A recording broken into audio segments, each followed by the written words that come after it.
Yes sir. ठीक है, तो ये 3 प्रोटीन जो है RAG1-2 और TDT, ये सिर्फ B lymphocyte and T lymphocytes में एक्सप्रेस होते हैं।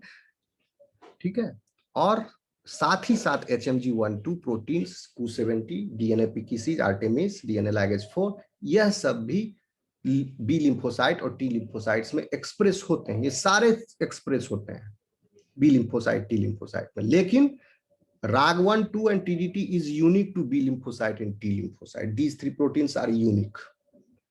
स्किन सेल्स में ये प्रोटीन एक्सप्रेस नहीं होगा, लेकिन स्किन सेल्स में HMG1-2, Q70, Q80 ये सब होंगे एक्सप्रेस, क्योंकि वहां पर डीएनए रिपेयर मैकेनिज्म चल रहा है। तो ये डीएनए मैकेनिज्म में these proteins are involved apart from these 3। तो लिम्फोसाइट्स में यही, ये तीनों के अलावा डीएनए रिपेयर मैकेनिज्म्स के जो प्रोटीन्स हैं वो भी रिकॉम्बिनेशन इवेंट में दे आर इन्वॉल्व्ड। ये कहने का मतलब, समझ में आया बात? आगे बढ़े।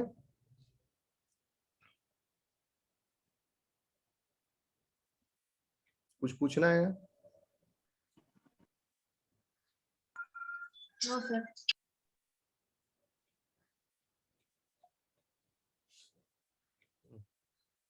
यहां तक आज हम लोग पढ़ लेते हैं, उसके बाद VDJ रिकॉम्बिनेशन स्टार्ट करेंगे ओके सर, क्योंकि रिकॉम्बिनेशन पढ़ने से पहले उसके क्या क्या कंपोनेंट हैं वो समझना आपको जरूरी है। RSS समझ गए आप लोग?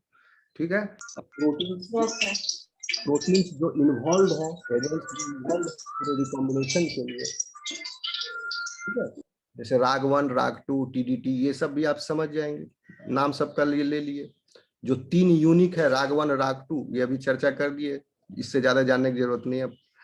TDT जो है ये क्या कर रहा है, ये भी कर रहा है ओनली 3 ऑफ द प्रोटीन्स, ये सारे प्रोटीन्स में 3 प्रोटीन, RAG1, RAG2, 1, 2, और तीसरा हो गया TDT, recombination are unique to lymphocyte.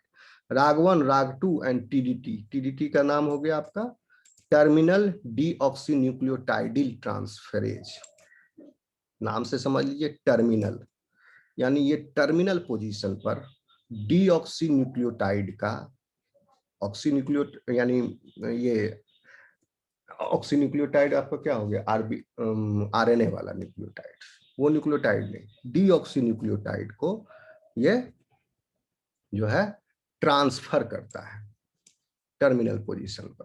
किसके टर्मिनल पोजीशन पर? डीएनए के टर्मिनल पोजीशन पर। ओके, तो अब इसका जो आगे देखेंगे 5 प्राइम टू 3 प्राइम एडिशन है सी, अच्छा फिगर में देखेंगे TDT, which is responsible for the generation of additional diversity in the CDR3 region of the antibody heavy chain, as we will see below. TDT is expressed only in developing lymphocytes and adds untemplated N-nucleotides to the free 3 prime termini of coding ends following their cleavage by RAG1 and RAG2 recombinases. यह enzyme जो है और भी ज्यादा diversity, additional diversity को generate करता है CDR3 reason में, हैवी चेन के। तो आप रिकॉल कीजिए कि हैवी चेन में क्या है, डाइवर्सिटी रीजन एक एक्स्ट्रा है, डी रीजन। वह डी रीजन जो है कोरस्पॉन्ड करता है, यानी पूरा का पूरा डी रीजन जीन लेवल पर, प्रोटीन लेवल पर उस पूरा डी रीजन जो है वो बिलोंग करता है किससे, CDR3 से, हैवी चेन के। ओके, हैवी चेन में कई डी रीजन है CDR3 से, तो एडिशनल डाइवर्सिटी। और चूंकि यहाँ पर हम आगे फिगर में दिखाएंगे एक फ्लैंकिंग रीजन उत्पन्न होता है जिसमें रैंडमली न्यूक्लियोटाइड्स ऐड होते हैं अकॉर्डिंग, और उसके बाद चूंकि यहाँ पर टेम्पलेट इंडिपेंडेंट है, अगर टेम्पलेट डिपेंडेंट न्यूक्लियोटाइड एडिशन आप समझते हो, template dependent nucleotide addition and template independent nucleotide addition. Hello, no sir, नहीं समझता है क्या यार, तुम लोग क्या पढ़े हो? टेम्पलेट सर टेम्पलेट इंडिपेंडेंट क्या हुआ सर? इंडिपेंडेंट तो समझ में आता है सर। DNA रेप्लिकेशन पढ़े हो, ये ट्रांसक्रिप्शन? सर पढ़े हैं सर। हाँ, तो वहां पर जो यस सर। वहां पर न्यूक्लियोटाइड का जो एडिशन है वो क्या है, टेम्पलेट डिपेंडेंट है कि टेम्पलेट इंडिपेंडेंट? एडिशन जो है सर, आवाज का कम करो, थोड़ा आवाज नहीं पहुंच रहा। हाँ तो बताइए। कंफ्यूजन है सर। शुरुआती में तो टेम्पलेट का जरूरत पड़ता है सर, उसके बाद सर वो याद नहीं आ रहा है सर। अरे आवाज करो, ये उमा है।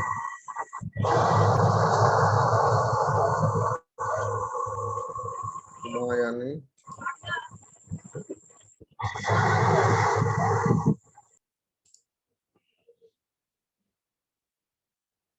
पूरा 5 मिनट डिस्टर्ब कर दिया।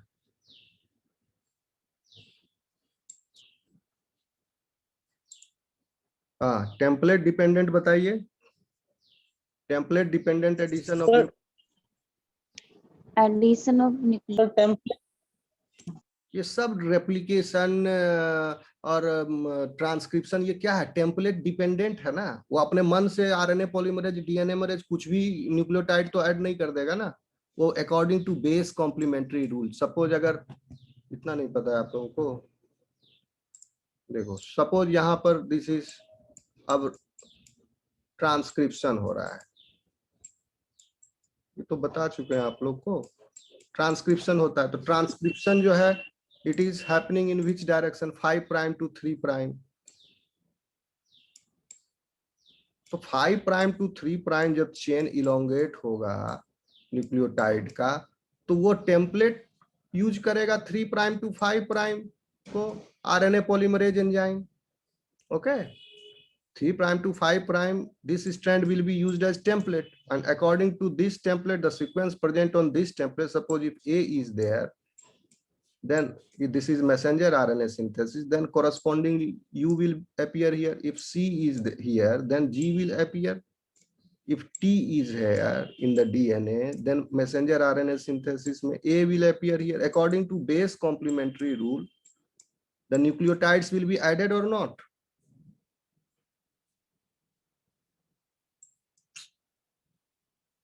Yes sir. So this is the elongation of this chain, and this addition of nucleotide is determined by the sequence which is present on the template strand. तो टेम्पलेट डिपेंडेंट हो गया ये addition of the nucleotide, इसीलिए तो जो भी information यहाँ present है वो यहाँ पर प्रेजेंट हो गया। तो now the sequence of this messenger RNA will be equivalent to the sequence which is present in the another strand, other strand. ये वाला स्ट्रैंड जो 5 प्राइम टू 3 प्राइम स्ट्रैंड था, इससे इसका सीक्वेंस मैच करेगा मैसेंजर आरएनए का। इसका उल्टा ये हो गया और इसका उल्टा ये है। ओके, तो ये दोनों सेम हो गया। तो the sequence of messenger RNA, अब ये एक था, यहाँ पर टी हुआ, डीएनए में तो टी रहेगा, मैसेंजर आरएनए में यू बोले टी, यू और टी बराबर ही है। यहाँ पर सी था, दूसरे स्ट्रैंड में जी है, इसका कॉम्प्लीमेंट्री, यहाँ टी है, दूसरे स्ट्रैंड में ए है। ठीक, तो इसी तरह ये सीक्वेंस हो गया ए सी टी। अब यूजीए है मैसेंजर आरएनए में और डीएनए में टीजीए है, सेम सीक्वेंस है। तो इसलिए इसको बोलते हैं हम कोडिंग स्ट्रैंड। समझ जाओ कंसेप्ट को।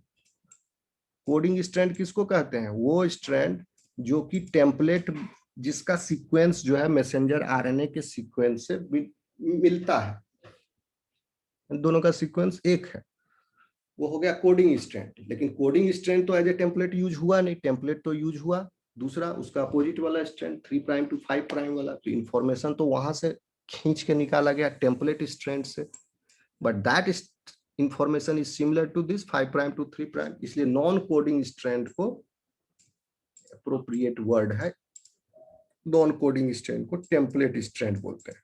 तो this is the template dependent RNA polymerase, DNA polymerase, ये सब template dependent addition of nucleotide कर रहा है। अभी आया समझ में। अब टर्मिनल डीऑक्सी न्यूक्लियोटाइड ये भी पॉलीमरेज है एक तरह से, एंड ये क्या कर रहा है, ट्रांसफेरेज एक्टिविटी कर रहा है ऑफ द किसका, न्यूक्लियोटाइड्स का। लेकिन ये कैसे कर रहा है, कौन सा न्यूक्लियोटाइड किसके बाद, ये रैंडम है, कोई इसमें रूल नहीं है, जो मिला उसी को पकड़ के कर दिया। आगे तो यह टेम्पलेट इंडिपेंडेंट है। अब समझ में आया? Yes sir. Which is responsible for the generation of additional diversity of CDR3.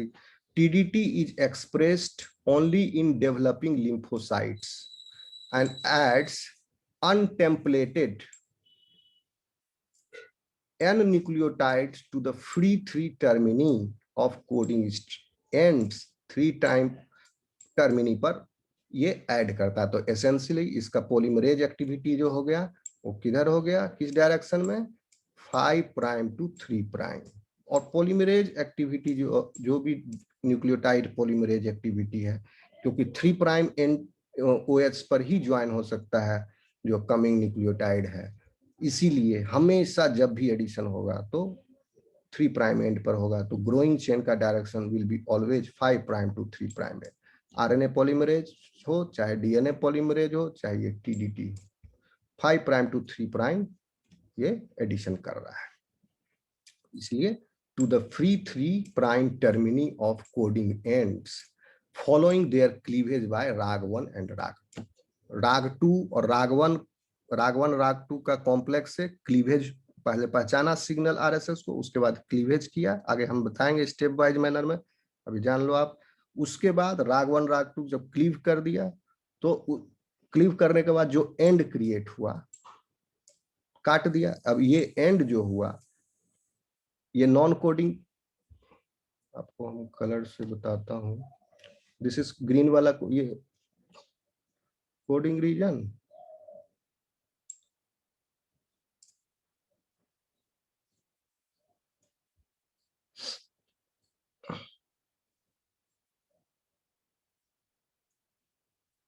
दिख रहा है ये वाला ड्राइंग मेरा?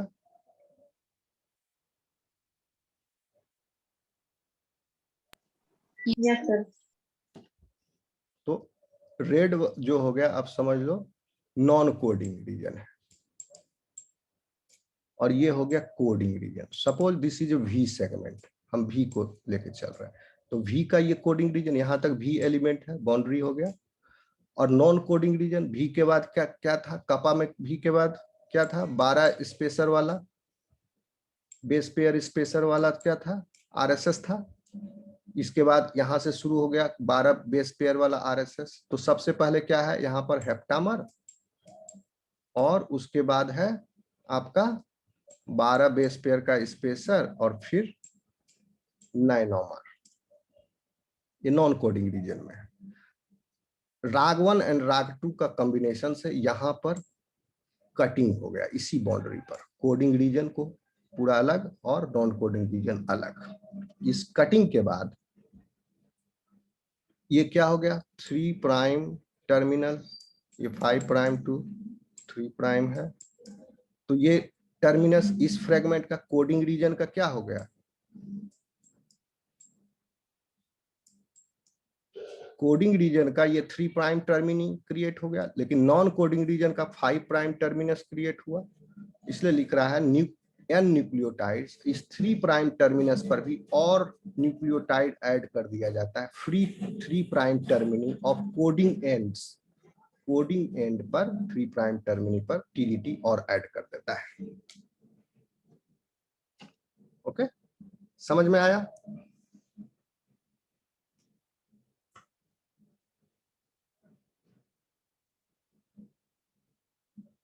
Any question? समझ में आया ये point?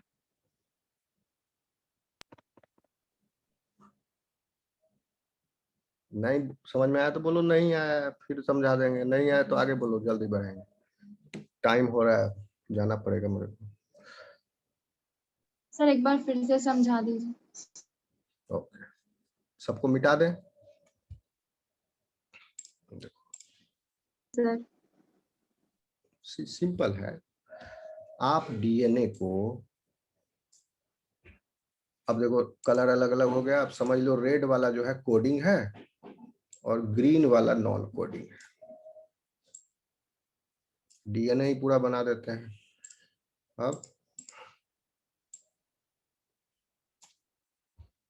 This is 5 prime and A3 prime and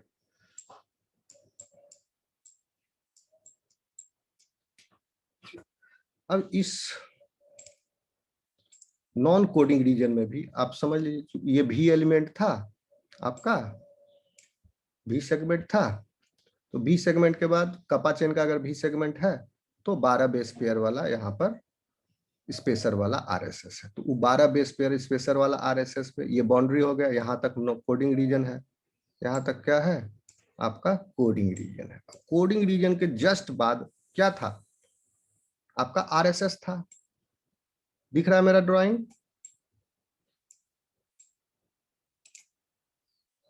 दिख रहा है क्या? Yes sir. आरएसएस था। अब RSS is composed of what? RSS is composed of, चूंकि कोडिंग रीजन से जस्ट इमीडिएट में क्या है, सबसे पहले बाद में क्या है, हेप्टामर है हेप्टामर, यस कि नो? हेप्टामर था, और उस हेप्टामर के बाद स्पेसर है, या तो 12 का या 23 का, डिपेंडिंग अपॉन, चूंकि भी है तो हम 12 को ही लेके चलेंगे। कपा चेन का भी है, भी कपा है मान लो, तो ये हो गया 12 बेस पेयर का स्पेसर। और उसके बाद क्या है, नोनामर।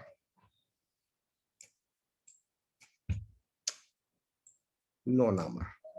अब देखिए क्या किया, राग 1 और 2 आया, इसको पहचान लिया, इस सीक्वेंस को जो नॉन कोडिंग में है, क्योंकि कोडिंग रीजन का सीक्वेंस तो यूटिलाइज होगा प्रोटीन सिंथेसिस के लिए, तो इसमें डबल इंफॉर्मेशन कैद नहीं है, एक ही इंफॉर्मेशन है जो कि प्रोटीन सिंथेसिस के लिए यूटिलाइज होगा अमाइनो एसिड्स के रूप में। यहाँ पर एब्सर्ड इंफॉर्मेशन है, अगर बात करें तो प्रोटीन के संदर्भ में, प्रोटीन के में जाने के लिए इंफॉर्मेशन नहीं है, यहाँ पर इंफॉर्मेशन क्या है, सिग्नल इंफॉर्मेशन है। तो ये इंफॉर्मेशन सिग्नल इंफॉर्मेशन का काम कर रहा है, तो इस इंफॉर्मेशन को पहचान लिया राग 1 2, और यहां पर आकर के बाइंड कर गया इस बाउंड्री पर, बाइंड किया। बाइंड करने के बाद ये क्या करेगा, यहां कट मार देगा, एक स्ट्रैंड में कट कर दिया यहां। तो as a result of this cut, what is creating, what is getting created, that this end will be called as what code. If this end is considered as the end of the coding region, then this will be the 3' end of the coding region or not, बताइए।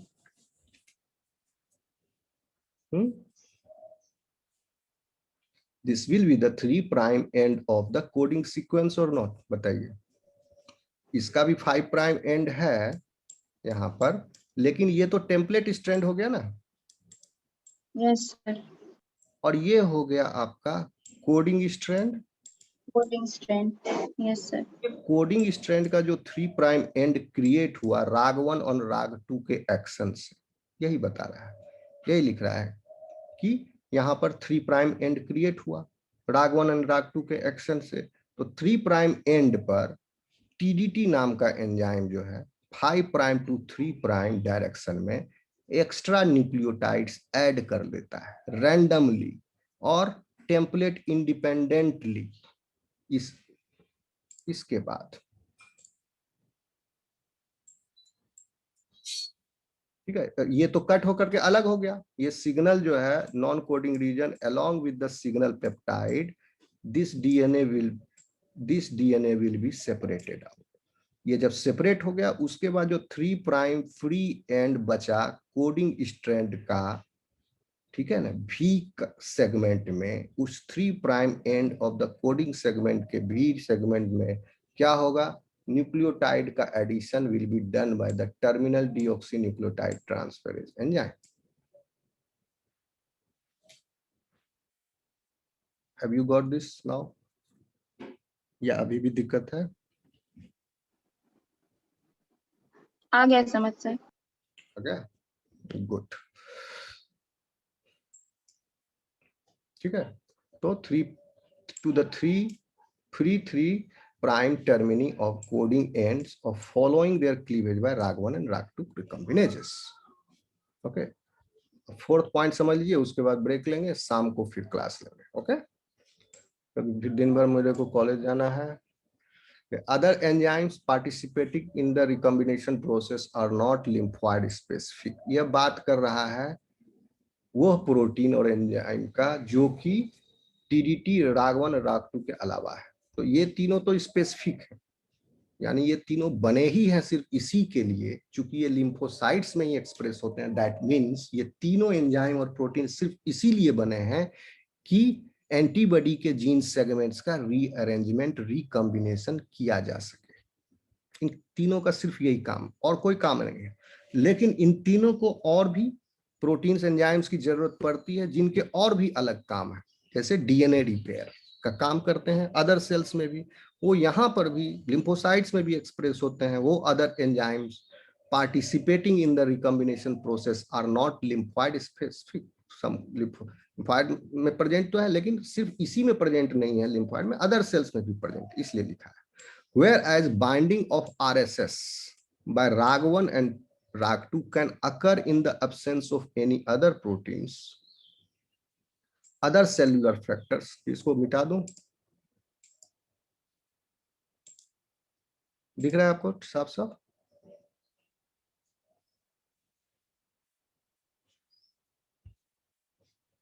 दिख रहा है? Yes, sir. Whereas the binding of the RSS by RAG1 and RAG2 can occur in the absence of any other proteins, other cellular factors, most of which are part of the non-homologous end joining enzyme, NHEJ. Pathway of DNA repair, यानी एक DNA repair का एक अलग pathway में, जिसको बोलते हैं non homologous and joining pathway. इस पाथवे के द्वारा डीएनए रिपेयर होता है। तो इस पाथवे के जो एंजाइम्स हैं वो भी इसमें लगते हैं। Are necessary for completion of this enzymes are also necessary for completion of VDJ recombination. And these other non-lymphocyte specific proteins known to participate in VDJ rejoining are described in table 7.3. तो other non lymphocyte specific proteins आप देख चुके हैं table 7.3 में पहले, ये सब है, जिसमें HM, ये तो लिम्फोसाइट स्पेसिफिक है तीनों, HMG12, Q70, Q80 heterodimer, DNA PKCs, Artemis, XRCC4, DNA ligase 4 and Cernunnos. ये सारे प्रोटीन्स जो है ये भी बी लिम्फोसाइट्स में एक्सप्रेस होते हैं for the VDJ recombination event. VDJ recombination event इनके द्वारा अगर ये एब्सेंट हो गया तो भी नहीं होगा, ठीक है। तो ये सब मिल करके VDJ रिकॉम्बिनेशन हो रहा है, जिसमें 3 स्पेसिफिक है, लिम्फोसाइट में ही सिर्फ है, RAG1, RAG2 और TDT। इतना क्लियर हो गया, समझ में आ गया आप लोगों को? Yes sir. चलो अटेंडेंस दो। कुछ सवाल है किसी का?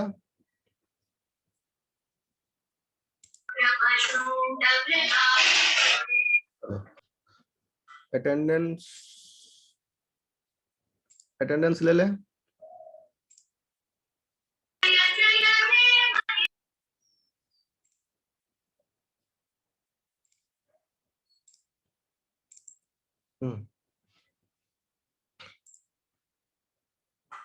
सर रिकॉर्डिंग ऑन है। ओह ठीक ठीक ठीक।